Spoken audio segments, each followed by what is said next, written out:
നോക്കാം വാർത്തകളിലേക്ക് വിശദമായി. തൃക്കാക്കര ഉപതെരഞ്ഞെടുപ്പ് പരാജയം വിശദമായി ചർച്ച ചെയ്യാൻ സിപിഎം സംസ്ഥാന നേതാക്കളുടെ സാന്നിധ്യത്തിൽ എറണാകുളം ജില്ലാ സെക്രട്ടേറിയറ്റും ജില്ലാ കമ്മിറ്റിയും ചേരും. സ്ഥാനാർത്ഥി നിർണയത്തിൽ പാളിച്ച ഉണ്ടായിട്ടില്ലെന്നാണ് മന്ത്രി പി രാജീവിന്റെ പ്രതികരണം. മുഖ്യമന്ത്രിയുടെ നേതൃത്വത്തിൽ കാടിളക്കി പ്രചാരണം നടത്തിയിട്ടും തൃക്കാക്കര ഉപതെരഞ്ഞെടുപ്പിൽ ഉണ്ടായ കനത്ത തോൽവിയുടെ ആഘാതത്തിലാണ് സിപിഎം നേതൃത്വം. ഇന്ന് ചേർന്ന എറണാകുളം ജില്ലാ സെക്രട്ടേറിയറ്റ് തൃക്കാക്കര പരാജയം സംബന്ധിച്ച് വിശദമായ ചർച്ചകളിലേക്ക് കടന്നില്ല. പ്രാഥമിക അവലോകനം നടത്തി സെക്രട്ടേറിയറ്റ് പിരിഞ്ഞു. ബൂത്ത് തലത്തിൽ നിന്ന് ലഭിച്ച കണക്കുകളിലെ വ്യത്യാസമടക്കം തോൽവിയുടെ കാരണങ്ങൾ ഇഴകീറി പരിശോധിക്കും. വലിയ പരാജയം എങ്ങനെയുണ്ടായെന്ന പരിശോധന വേണമെന്ന് യോഗത്തിൽ മുതിർന്ന നേതാക്കൾ അഭിപ്രായപ്പെട്ടു. സംസ്ഥാന സെക്രട്ടേറിയറ്റ് അംഗം പി രാജീവും മേയർ അനിൽകുമാറും യോഗത്തിൽ പങ്കെടുത്തു. തെരഞ്ഞെടുപ്പ് ഫലം സംബന്ധിച്ച് സംസ്ഥാന നേതൃത്വത്തിന്റെ നിലപാട് യോഗത്തിൽ പി രാജീവ് അറിയിച്ചു. തോൽവിയുടെ കാരണം ചർച്ച ചെയ്യാൻ സംസ്ഥാന നേതൃത്വത്തിന്റെ സാന്നിധ്യത്തിൽ ജില്ലാ സെക്രട്ടേറിയറ്റും ജില്ലാ കമ്മിറ്റിയും ഉടൻ ചേരും. ആദ്യം നിശ്ചയിച്ച സ്ഥാനാർത്ഥിയെ മാറ്റി മറ്റൊരു സ്ഥാനാർത്ഥിയെ തീരുമാനിച്ചതും ലിസി ഹോസ്പിറ്റലിൽ വെച്ച് സ്ഥാനാർത്ഥിയെ അവതരിപ്പിച്ചതിലും ജില്ലയിലെ പാർട്ടിക്കുള്ളിൽ രണ്ടഭിപ്രായമുണ്ട്. മണ്ഡലത്തിൽ സ്വാധീനമുണ്ടാക്കാൻ കഴിയാത്തത് പരിശോധിക്കുമെന്ന് പി രാജീവ് വ്യക്തമാക്കി. സ്ഥാനാർത്ഥി നിർണയത്തിൽ പാളിച്ചയുണ്ടായിട്ടില്ല. ഈ മണ്ഡലം ഞങ്ങൾക്ക് രാഷ്ട്രീയമായി അത്ര സ്വാധീനമുള്ള മണ്ഡലമല്ല. അത് കഴിഞ്ഞ എല്ലാ തെരഞ്ഞെടുപ്പിലും അത് തന്നെയാണ് കണ്ടിട്ടുള്ളത്. നല്ല രീതിയിലുള്ള പ്രവർത്തനം നടന്നു. ബാക്കി ഘടകങ്ങളെല്ലാം ഞങ്ങൾ പരിശോധിക്കും. ജനവിധിയിൽ ഞങ്ങൾ നേരത്തെ പറഞ്ഞു, ഞങ്ങൾ അതിനെ പൂർണ്ണമായിട്ട് അംഗീകരിക്കുന്നു. ഈ ജനവിധി ഈ സവിശേഷ സ്വഭാവങ്ങളെല്ലാം ഈ മണ്ഡലത്തിനുണ്ടെങ്കിൽ പോലും അതിൽ നിന്ന് എന്തെങ്കിലും പാഠങ്ങൾ ഉൾക്കൊള്ളാനുണ്ടോ, അത് ഞങ്ങൾക്ക് എന്തെങ്കിലും മാറ്റങ്ങൾ വരുത്തേണ്ടതും അത്തരം കാര്യങ്ങളെല്ലാം തന്നെ ഞങ്ങൾ സൂക്ഷ്മമായിട്ട് വിലയിരുത്തും. ഇടതുവിരുദ്ധ വോട്ടുകൾ ഏകീകരിക്കപ്പെട്ടത് പരാജയത്തിന്റെ ആക്കം കൂട്ടി. സിൽവർ ലൈനും ഭരണവിരുദ്ധ വികാരവും കെ വി തോമസിന്റെ വരവും ഉൾപ്പെടെയുള്ളവ പ്രതികൂലമായോ എന്നും പരിശോധിക്കും. സുവി വിശ്വനാഥൻ, ന്യൂസ് 18, കൊച്ചി. തൃക്കാക്കര തോൽവിയിൽ ഒളിയമ്പുമായി ബിനോയ് വിശ്വം. ജനങ്ങളെ വിശ്വാസത്തിലെടുത്തുള്ള വികസന നയം വേണമെന്ന് ബിനോയ് വിശ്വം പറഞ്ഞു. ജനവിധിയാണ് വലുതെന്നാണ് തൃക്കാക്കര നൽകുന്ന പാഠമെന്നും ബിനോയ് വിശ്വം ചൂണ്ടിക്കാട്ടി. ഈ ഇലക്ഷനിൽ ഒരു പാഠമുണ്ട്. ആ പാഠം നിങ്ങൾ പഠിക്കും. LDF കൂട്ടായും LDFിലെ ഓരോ പാർട്ടിയും ഒറ്റക്കൊറ്റയ്ക്കും ആ പാഠങ്ങളെല്ലാം പഠിക്കും. ആ പാഠം പഠിച്ച് ജനങ്ങൾക്കൊപ്പം, ജനങ്ങളുടെ കൂടെ ഇടതുപക്ഷം എന്നും പകുതുപോലെ തന്നെ മുമ്പോട്ട് പോകും.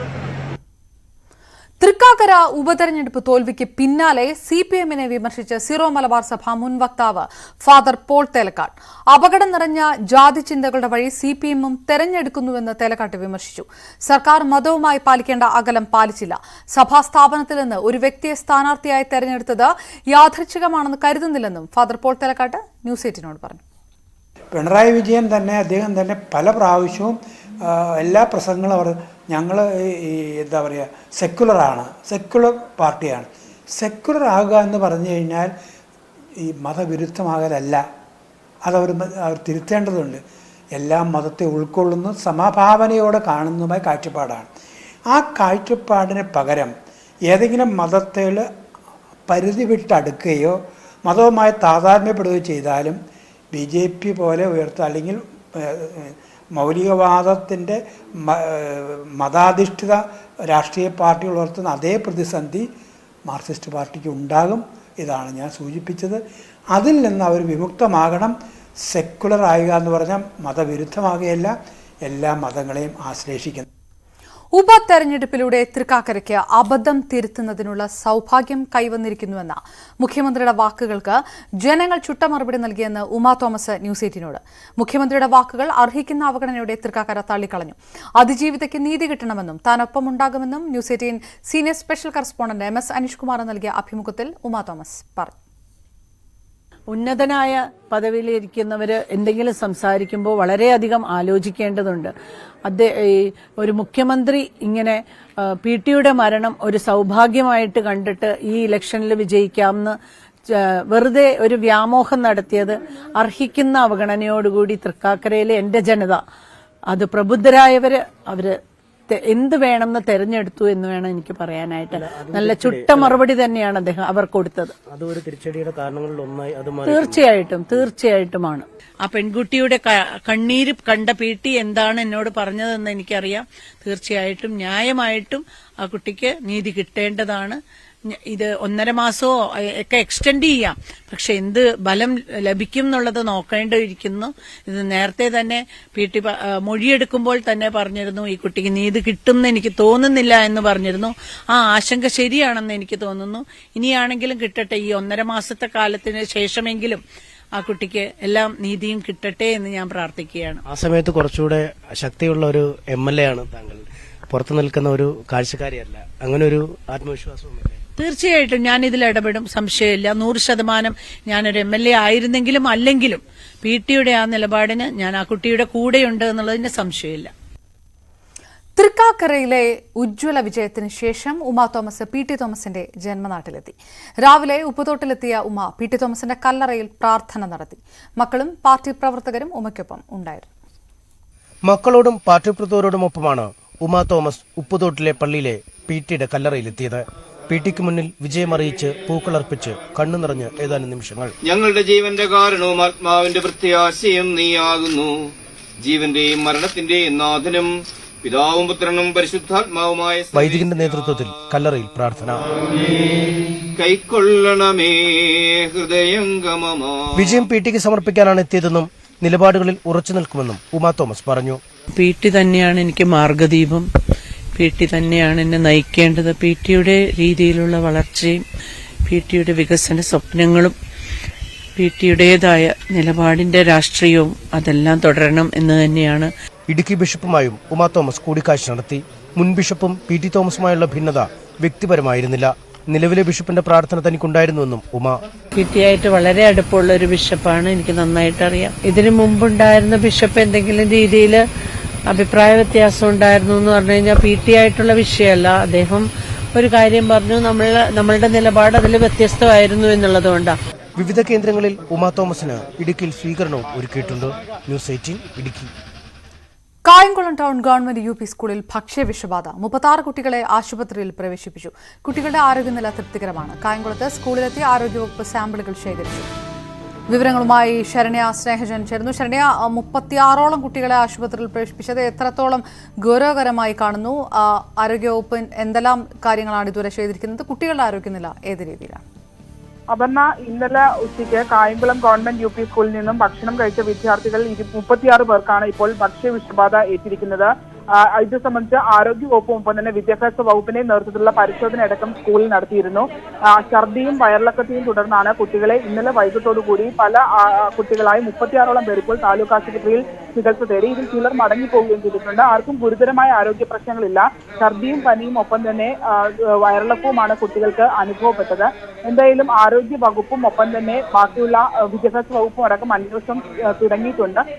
കുടിവെള്ളത്തിന്റെ സാമ്പിളും ഒപ്പം തന്നെ ഭക്ഷണ വസ്തുക്കളുടെ സാമ്പിളും ഒക്കെ ശേഖരിച്ചിട്ടുണ്ട്. എന്തായാലും പ്രാഥമികമായ അന്വേഷണത്തിൽ സ്കൂളിൽ പഴകിയ ഭക്ഷണ സാധനങ്ങളോ അല്ലെങ്കിൽ പഴകിയ ആഹാരം ഉണ്ടാക്കുന്ന വസ്തുക്കളോ ഒന്നും തന്നെ കണ്ടെത്തിയിട്ടില്ല.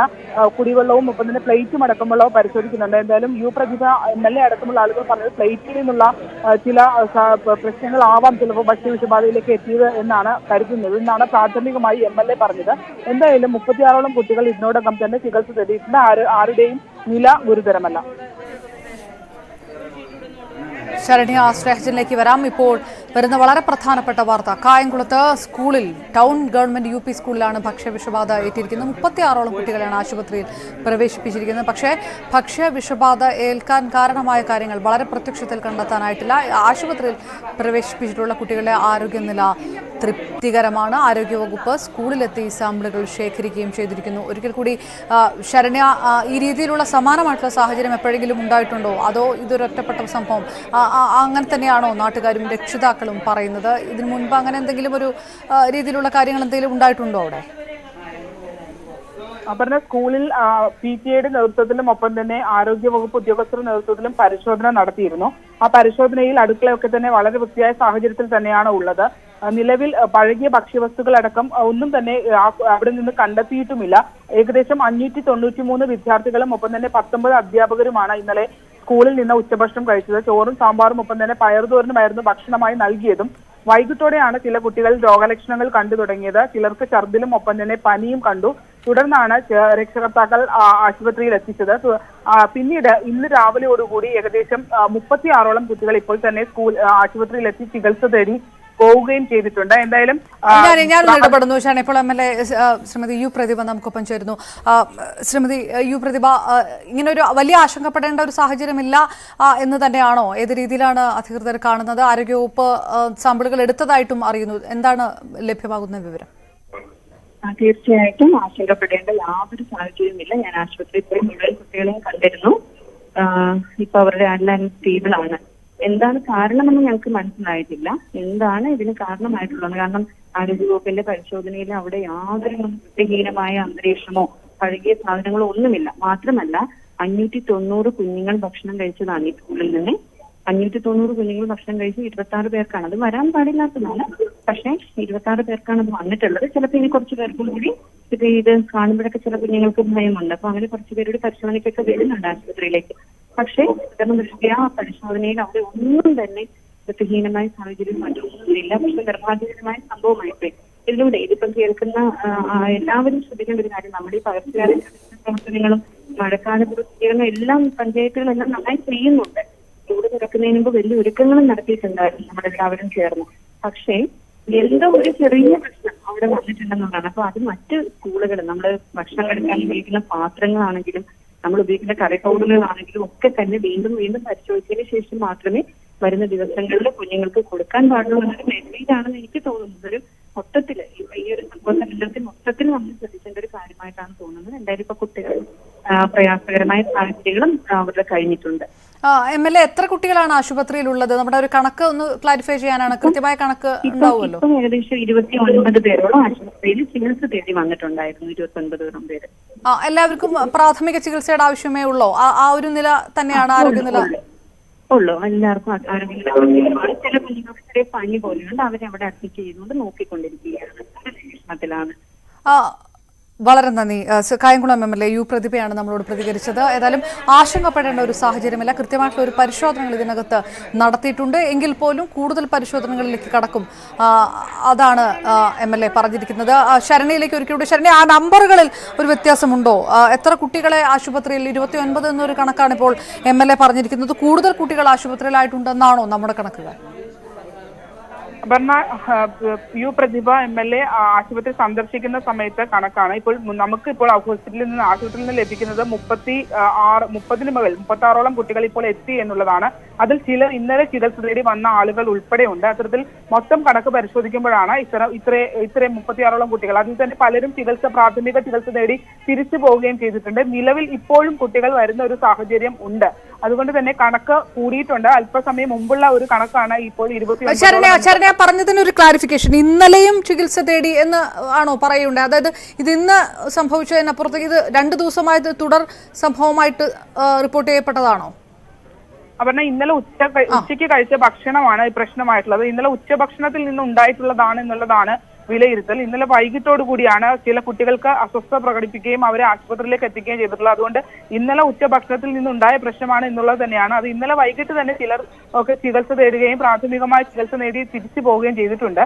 എന്തായാലും ഇന്നലെ കഴിച്ച ഭക്ഷണം തന്നെയാണ് പ്രശ്നമായിട്ടുള്ളത്. ഭക്ഷണമാണോ എന്ന് സ്ഥിരീകരണം വന്നിട്ടില്ല. കാരണം ആരോഗ്യവകുപ്പും ഒപ്പം തന്നെ വിദ്യാഭ്യാസ വകുപ്പും ഒക്കെ സാമ്പിളുകൾ ശേഖരിച്ച് പരിശോധനയ്ക്ക് അയച്ചിട്ടുള്ളതാണ്. പ്രാഥമികമായി അവിടെ നടത്തിയ പരിശോധനയിൽ അത്തരത്തിലൊരു മോശം സാഹചര്യം ഇല്ല എന്നുള്ളത് അവർ തന്നെ നമ്മളോട് പറഞ്ഞിട്ടുണ്ട്.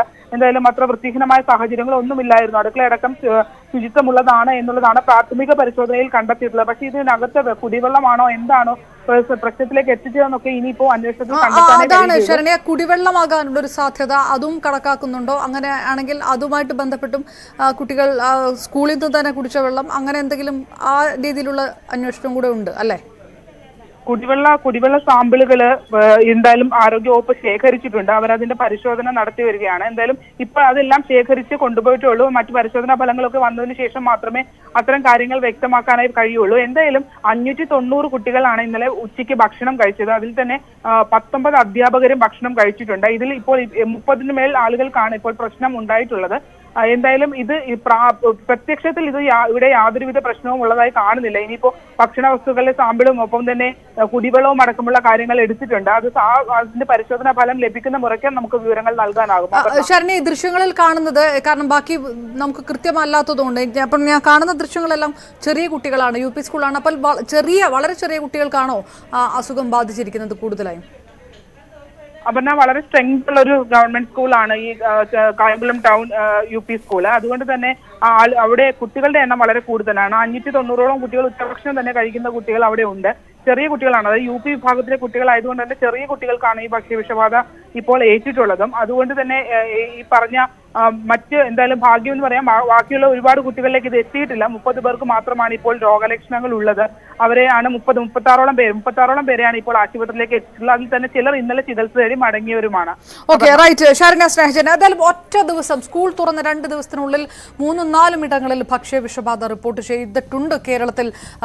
അതിൽ ഒന്നാണ് ഇപ്പോൾ കായംകുളം ടൗൺ ഗവൺമെന്റ്. 36ഓളം കുട്ടികൾ എന്നുള്ളൊരു നിലയാണ്. ഇന്നലെ കഴിച്ച ഭക്ഷണത്തിൻ്റെതാണോ എന്നുള്ളൊരു സംശയമുണ്ട്. പക്ഷേ ഇതുവരെ ലഭ്യമാകുന്ന ഞങ്ങളുടെ പ്രതിനിധി ശരണയാണെങ്കിലും ഒപ്പം ആശുപത്രിയിലെത്തിയ കായംകുളം MLA യു പ്രതിഭ പ്രതികരിച്ചതനുസരിച്ചിട്ടാണെങ്കിലും അങ്ങനെ ഒരു ഭക്ഷ്യവിഷബാധ ഏൽക്കാനുള്ള ഒരു സാഹചര്യം സ്കൂളിലില്ല. സ്കൂളിലെ അടുക്കളയടക്കം ശുചിത്വമുള്ളതാണ് എന്നുള്ള ഒരു റിപ്പോർട്ടുകളാണ് ഇതുവരെ വരുന്നത്. അതുകൊണ്ട് തന്നെ ഇതിന്റെ സാമ്പിളുകൾ ശേഖരിച്ചിരിക്കുന്നു.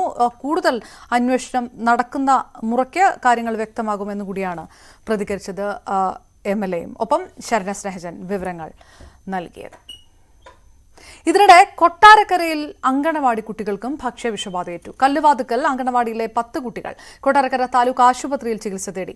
രക്ഷിതാക്കൾ നടത്തിയ പരിശോധനയിൽ അങ്കണവാടിയിൽ പുഴുവരിച്ച അരി കണ്ടെത്തി. അങ്കണവാടിയിൽ നിന്നും വിതരണം ചെയ്ത ഭക്ഷണം കഴിച്ച കുട്ടികൾക്കാണ് ഭക്ഷ്യവിഷബാധയേറ്റത്. വയറിളക്കവും ഛർദിയും ഉണ്ടായതിനെ തുടർന്ന് രക്ഷിതാക്കളെത്തി നടത്തിയ പരിശോധനയിൽ അങ്കണവാടിയിൽ പുഴുവരിച്ച അരി കണ്ടെത്തി. 4 രക്ഷകർത്താവും കൂടെ വന്നു. ആ കുട്ടികൾക്കും കൂടെ ഇളക്കവും ഛർദിലുമാണെന്ന് കൊണ്ട് വന്ന് ഡോക്ടറെ കാണിച്ചപ്പോൾ ഡോക്ടർ പറഞ്ഞു ഫുഡ് പോയ്സനാണെന്ന് പറഞ്ഞു. ഫുഡ് പോയ്സൻ്റെ അടിസ്ഥാനത്തിൽ അത് എവിടെ നിന്ന് വന്നതെന്ന് ആലോചിച്ചപ്പോൾ അങ്കനവാടിയിൽ നിന്ന് വന്നതാണ്, കഞ്ഞിക്കകത്ത് നിന്ന് വന്നതാണെന്ന നിഗമനം ഉണ്ടായി. അതിൻ്റെ അടിസ്ഥാനത്തിൽ ഇന്ന് വന്ന് ഇവിടെ പരിശോധിച്ചപ്പോൾ ഇവിടെ അരി മൊത്തം പുഴുവായിട്ട് കിടക്കുന്നു. നാട്ടുകാർ പ്രതിഷേധിച്ചതോടെ ICDS പ്രവർത്തകർ, കൊട്ടാരക്കര നഗരസഭാ ചെയർമാൻ, കൊട്ടാരക്കര പോലീസ് ഉൾപ്പെടെയുള്ളവർ സ്ഥലത്തെത്തി പരിശോധന നടത്തി. ഇതിന്റെ അകത്ത് അതിശക്തമായ നടപടി ഉണ്ടാവും. ആരുടെ ഭാഗത്തുണ്ടായാലും ഇത് പോലീസിന് മൊഴി, ഒരു മുനിസിപ്പൽ ചെയർമാനിൽ ഞാൻ തന്നെ മൊഴി കൊടുക്കാൻ തയ്യാറാണ്. കാരണം ഇത് അത്ര ഉളുത്ത പുഴുവുള്ള ഉളുത്ത അരിയാണ് വെച്ചു കൊടുത്തിരിക്കുന്നത്. ഈ അരി ഇത്രയും മോശമായ അരി അവർ വെച്ചു കൊടുക്കുമെന്ന് ഞാൻ സ്വപ്നത്തിൽ പോലും അറിഞ്ഞില്ല. അറിഞ്ഞിരുന്നെങ്കിൽ കാരണം നമ്മൾ നല്ല രീതിയിൽ തന്നെ കുഞ്ഞുങ്ങളെ വളർത്തിയെടുക്കാനുള്ള തീരുമാനവും അതിന് വേണ്ടുന്ന പ്രവേശനോത്സവവും എല്ലാം ഭംഗിയായി നമ്മൾ നടത്തി. അന്നേരവും ഞങ്ങളോട് പറയാമായിരുന്നു ഈ അരി കൊള്ളത്തില്ല, വേറെ അരി തരണമെന്ന് പറഞ്ഞെങ്കിൽ ഞങ്ങൾ തീർച്ചയായിട്ടും അത് ചെയ്തേനെ. പുഴുവരിച്ച ഭക്ഷ്യസാധനങ്ങളുടെ സാമ്പിളുകൾ അധികൃതർ ശേഖരിച്ചു. കുറ്റക്കാർക്കെതിരെ നടപടി സ്വീകരിക്കുമെന്ന് അധികൃതർ നാട്ടുകാർക്ക് ഉറപ്പു നൽകി. ന്യൂസ് 18 കൊട്ടാരക്കര. കൂടുതൽ വാർത്തകൾക്ക് മുമ്പ് ഇടവേള.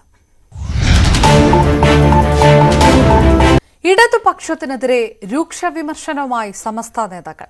തൃക്കാക്കരയിൽ ക്രിസ്ത്യൻ മതവികാരം ഉപയോഗിക്കാൻ ഇടതുപക്ഷം ശ്രമിച്ചു. ഇത് ജനം തള്ളിയതുകൊണ്ടാണ് UDF വൻ വിജയം നേടിയത്. മുസ്ലിം ക്രിസ്ത്യൻ ഭിന്നതയുണ്ടാക്കി അധികാരം നിലനിർത്താൻ CPM ശ്രമിക്കുന്നുവെന്നും SYS സെക്രട്ടറി മുസ്തഫ മുണ്ടുപാറയും SKSSF നേതാവ് സത്താർ പന്തല്ലൂരും ആരോപിച്ചു.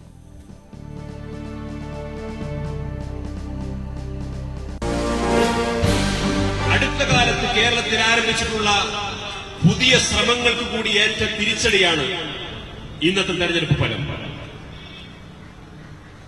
അതെല്ലാവർക്കും പാഠമാകേണ്ട ഒരു കാര്യമാണ്. കാരണം കേരളത്തിൽ പരിചിതമില്ലാത്ത, കേരളത്തിലെ ഹിന്ദുക്കൾക്കും മുസ്ലിങ്ങൾക്കും ക്രിസ്ത്യാനികൾക്കും മതമുള്ളവർക്കും മതമില്ലാത്തവർക്കും പരിചയമില്ലാത്ത ഒരു ശൈലിയുണ്ട്. അത് ഈ ഭിന്നിപ്പിക്കൽ രാഷ്ട്രീയമാണ്. ന്യൂനപക്ഷങ്ങളെ തമ്മിലടിപ്പിക്കുന്ന രാഷ്ട്രീയമാണ്. അതടുത്ത കാലത്ത് കേരളത്തിൽ തുടക്കം കുറിക്കാൻ ചില ആളുകൾ ശ്രമിച്ചു. അധികാരം നിലനിർത്താൻ വേണ്ടിയായിരിക്കാം, അല്ലെങ്കിൽ എല്ലാ കാലത്തും അധികാരം നിലനിർത്താൻ ഈ ന്യൂനപക്ഷങ്ങളെ വേറിട്ട് നിർത്തിയിട്ട് ഓരോരുത്തരുടെയും ഓരോ രീതിയിൽ സംസാരിക്കുന്ന ഒരു പുതിയ ശൈലി സ്വീകരിച്ചതുകൊണ്ട് എല്ലാ കാലവും ഇതെല്ലാം വിശ്വസിച്ചും മനസ്സിലാക്കി ഉൾക്കൊണ്ട് മുന്നോട്ട് പോകുമെന്ന് ചിലർ ധരിച്ചിരിക്കും. വിവരങ്ങളുമായി മുഹമ്മദ് ഷഹീദ് ചേർന്നു. ഷഹീദ്, വഖഫ് നിയമന വിവാദ സമയത്ത് പോലും ഇടതുപക്ഷത്തിനെതിരെ, ഇടത് സർക്കാരിനെതിരെ ഇത്ര രൂക്ഷമായിട്ടുള്ള പ്രതികരണങ്ങൾ സമസ്തയുടെ ഭാഗത്തുനിന്ന് വന്നിട്ടില്ല. മാത്രമല്ല പൊതുവെ ഇടത് സർക്കാരിനോട് അനുകൂലമായിട്ടുള്ള നിലപാടുകൾ എടുക്കുകയും ചെയ്ത സമസ്ത തെരഞ്ഞെടുപ്പിന് ശേഷം വളരെ രൂക്ഷമായിട്ടുള്ള അഭിപ്രായം, അതും മതപരമായിട്ടുള്ള ഒരു ഭിന്നതയ്ക്ക് CPM ശ്രമിച്ചു എന്നുള്ള പ്രത്യക്ഷത്തിലുള്ള വിമർശനം കൂടിയാണോ ഉയർത്തിയിരിക്കുന്നത്?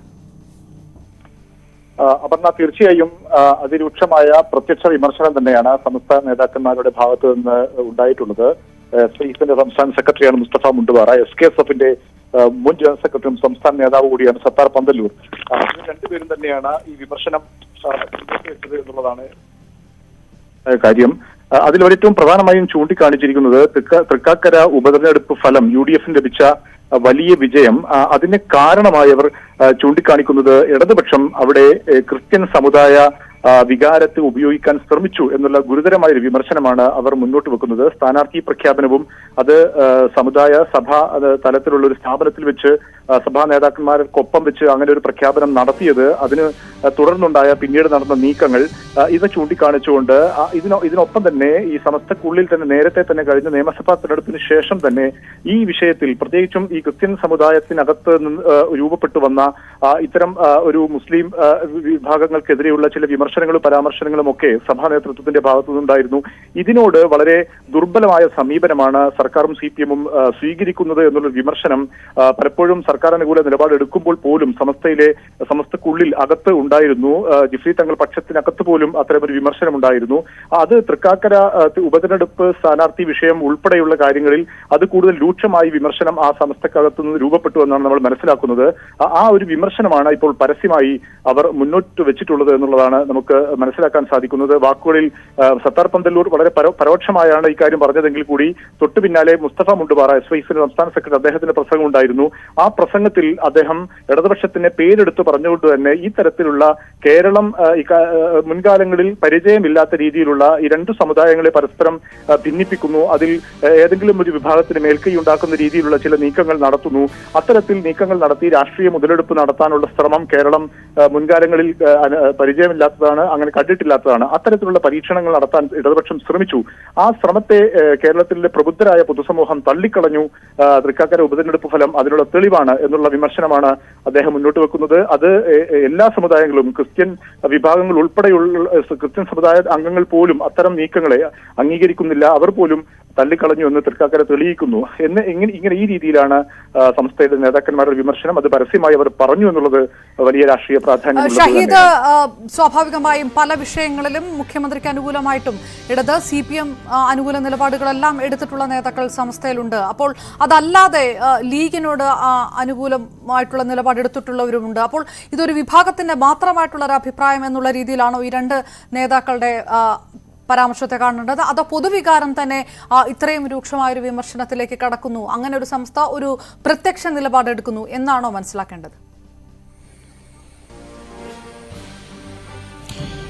അപർണ, ഈ സംസ്ഥയിൽ നമ്മൾ സൂചിപ്പിച്ചതുപോലെ രണ്ട് വിഭാഗങ്ങൾ, പ്രത്യേകിച്ചും ലീഗ് അനുകൂലവും സ്വതന്ത്ര നിലപാടെടുക്കുന്ന ആളുകളും ഒക്കെയുണ്ട്. ജിഫ്രി തങ്ങൾ അങ്ങനെ സ്വതന്ത്ര നിലപാടെടുക്കുന്ന ഒരു പക്ഷത്തിന് നേതൃത്വം കൊടുക്കുന്നു, അല്ലെങ്കിൽ അദ്ദേഹത്തിന്റെ നേതൃത്വത്തിൽ അങ്ങനെ ഒരു നിലപാടാണ് കഴിഞ്ഞ കുറച്ചു കാലങ്ങളായി സ്വീകരിച്ചു വരുന്നത്.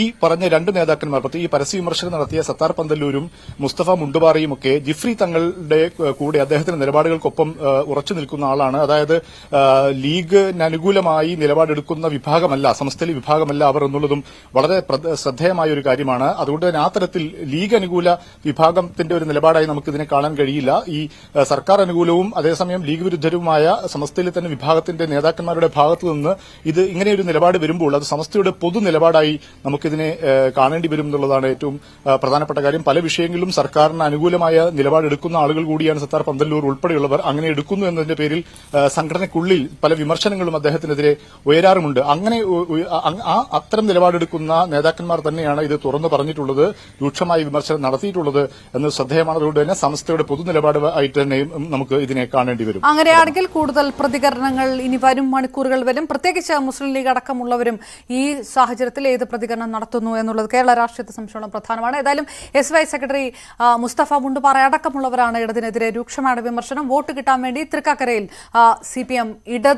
CPM അല്ലെങ്കിൽ ഇടത് പക്ഷം മുസ്ലിം ക്രിസ്ത്യൻ ഭിന്നതയുണ്ടാക്കി അധികാരം നിലനിർത്താൻ ശ്രമിച്ചു എന്നുള്ള ഗുരുതരമായ ആരോപണം സമസ്ത നടത്തിയിരിക്കുന്നു. മുഹമ്മദ് ഷഹീദാണ് കോഴിക്കോട് നിന്ന് വിവരങ്ങൾ നൽകിയത്. ന്യൂസ് അപ്ഡേറ്റ്സ് പൂർണ്ണമാകുന്നു. നമസ്കാരം.